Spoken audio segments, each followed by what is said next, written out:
Hello, my name is Yuri. In this tutorial, I'll show you how to get ready so you can import account information using the Excel macro provided by Oracle. You start by downloading two files to your desktop from my Oracle support: the Excel macro itself and the mapping file the application uses for the import.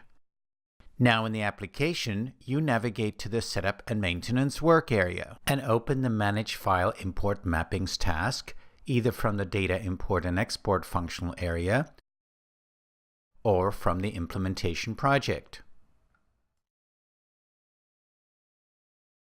Click Import Mapping and select the Import Mapping CSV file you downloaded.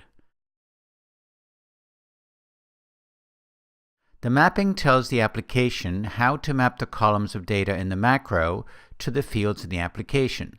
Now that your mapping is in your environment, there's one more step. You must enter the mapping number into the Excel macro. I copy the mapping number to the clipboard.